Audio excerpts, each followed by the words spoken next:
Today we are going to find out how it feels to fly in the most luxurious business class in the world. So we hop on a brand new Airbus A350 of Singapore Airlines and take a flight that can cost from $5,000 up to $10,000.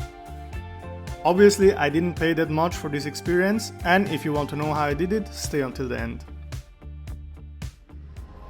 Our extravagant journey on board Singapore Airlines Business Class departs from the City of Legends, Barcelona. Very good morning from Barcelona. I'm staying here next to the one and only Camp Nou.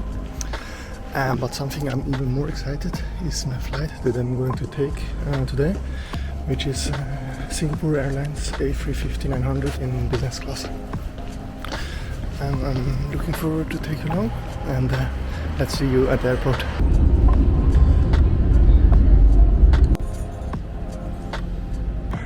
I just arrived at the airport now.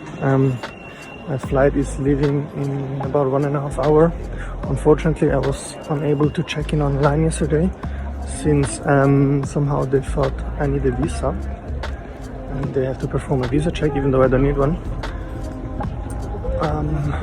But usually I think check-in is open until like 40 minutes before departure, so still have time. I'm not one of those posh kids who is used to flying in the front of the airplane, and knowing that in a few hours I'll be flying the most luxurious business class in the world only adds to my excitement. But the experience already begins on the ground. Singapore Airlines operates a separate business class counter where I get my boarding pass within seconds without queuing. So I'm just checked in. Check-in agent was very friendly. I got my boarding pass. With it I got access to the Miro business class lounge and also to the fast track, so for security. I'm the type of guy who, despite loving cars, never owned one in his entire life and rather walk 2 kilometers than take the bus because he's too stingy to pay $3 for the bus ticket.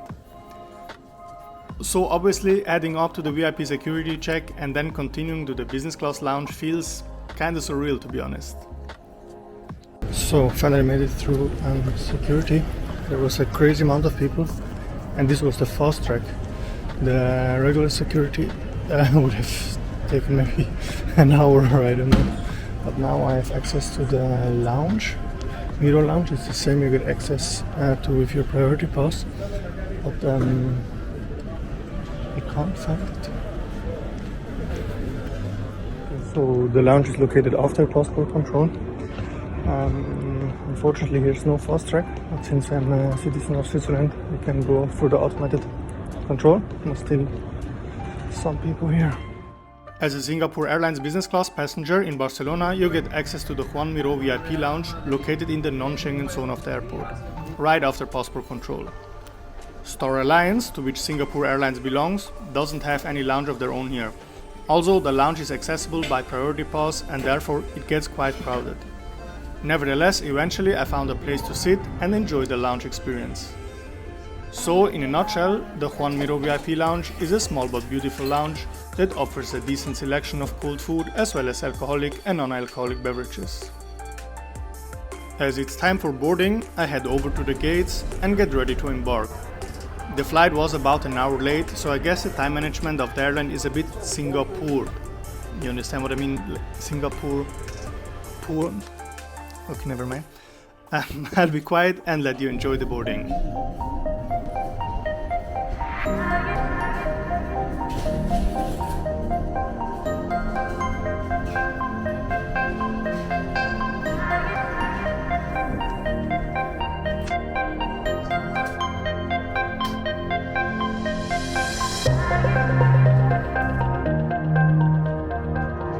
Arriving on board, the crew is absolutely lovely and even greets me by name. Immediately as I settle down into my seat 12A, yet another flight attendant approaches me, greets me by name and introduces himself. You can tell from the professional and positive presentation how well this crew has been trained. But actually I feel a bit out of place. I know I've already said this in other videos, but I somehow feel a bit uneasy when I'm treated like this, like I'm something better. At the end of the day, we are all just human, and when I spend a lot of money on a ticket, I do it first and foremost for the comfort and the experience. Of course, it's very important that you feel welcome and that the crew is not rude, but I don't want to be made to feel like I'm something superior. But don't take this the wrong way. This is not meant to be a criticism of Singapore Airlines. It's just a weird kind of quirk of mine, which maybe is also a bit culturally related, no idea. But yeah, the crew is great, and so is my seat, which I'll show you the details later after takeoff. But now, let's head to the runway and take off. By the way, I always notice that the viewer retention during takeoff is very low on my videos. So this means that many people skip or leave this video at this part. So this is the reason that I speed it up normally. However, lately I have been getting comments from people stating that takeoff is among their favorite parts during aviation videos. I stopped watching when you sped up the takeoff. This is about flying. No lounge food, no lounge views, no selfies. So please let me know, do you want to see this or do you usually skip this part? If you skip it, I will speed it up or leave it out in the future. As you might know, a video with a low retention is a bad signal for YouTube, which is bad for the video, which hurts the channel's performance, which demotivates me, which weakens the chance of me being successful, which means I won't have the money to donate to animal shelters, for example, which means eventually hundreds of puppies will die. Do you really want that? Do you want to kill puppies? But yeah, sure. Whatever, I do what I want. Just skip the takeoff so you can save a few seconds. There are timestamps. Just be aware that there is puppy blood on your fingers. I'm kidding, but did you know that just 0.5% of you guys are subscribed to my channel? Don't even get me started on how this can cause a butterfly effect which ends up with you having bad breath. I'm serious, this is proven. So yeah, you better subscribe, but just if that isn't a big hassle for you, of course.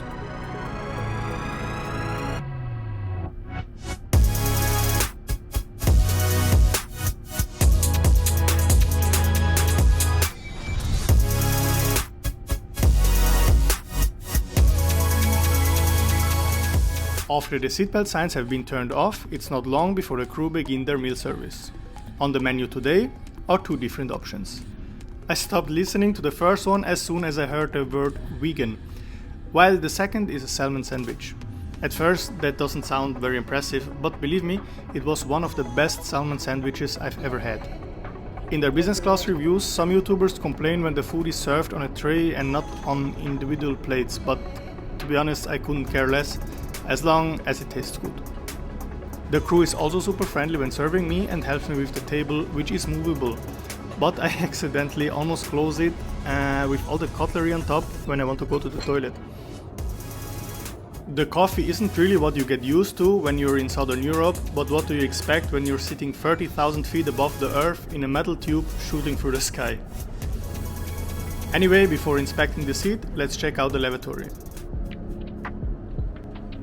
The business class of Singapore Airlines A350-900 comes in a 1-to-1 configuration with a total of 42 seats and 3 bathrooms. The lavatory is clean and nicely decorated, and we have many amenities such as lotion, disinfectant gel. I help myself to one piece of each amenity.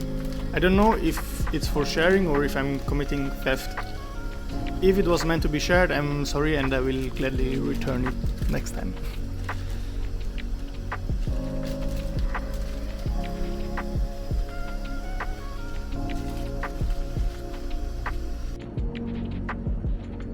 Back at 12A, let's have a closer look at the seat. On the right side of the chair, there is a whole load of buttons for the seat configurations and lighting. With the push of a button you can change your chair into a bed, which is really nice. Also, there are more than enough lamps. If I counted correctly, there are 7 lamps in total, which is more than enough for a single person. The same goes for the storage room, of which there is plenty in and around the seat. Of course, we also have an in-flight entertainment system, which can be controlled by this thing here that looks a bit like a PSP for the OGs among you who remember those times. Also, the legroom is great, but I'm not sure if that padded shelf on the left front part is part of the legroom or not, and somehow I don't really dare to put my dirty shoes there. Additionally, we have a mirror and more shelves in the front seat. There's also a small storage compartment on the side of the seat, but I'm not smart enough to figure out how to close it.